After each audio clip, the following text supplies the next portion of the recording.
Hello viewers, welcome to Havish media. International friendship day గురించి మీరు తెలుసుకోవాల్సిన విషయాలు. నిజమైన స్నేహితుడు ఒక్కడున్నా చాలు, వెంట ఒక సైన్యం ఉన్నంత బలం.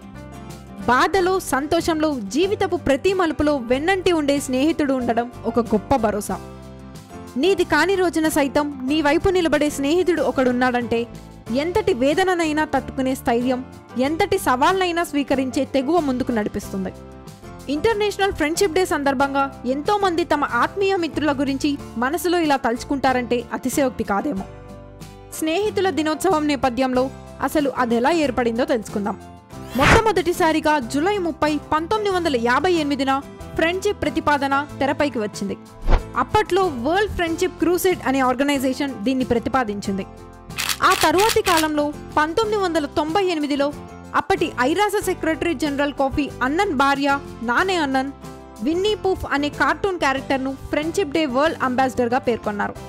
ఎట్టకేలకు 27 ఏప్రిల్ 2011న ఐక్యరాజ్య సమితి అధికారికంగా ఇంటర్నేషనల్ ఫ్రెండ్షిప్ డే తేదీని జూలై 30గా గుర్తించింది.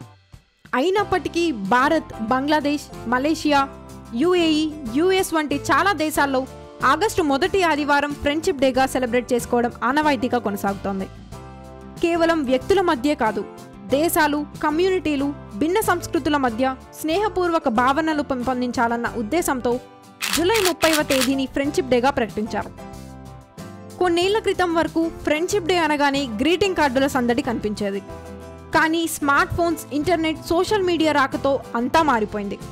WhatsApp, Facebook, Twitter, ShareChat ఇలా రకరకాల మాధ్యమాల్లో ఇప్పుడు స్నేహితులను విష్ చేస్తున్నారు. ఆకట్టుకునే కోట్స్తో పోస్టులు పెడుతున్నారు. మరిన్ని ఇలాంటి ఇంట్రెస్టింగ్ అప్డేట్స్ కోసం మన హవీష్ మీడియాను సబ్స్క్రైబ్ చేసుకోండి.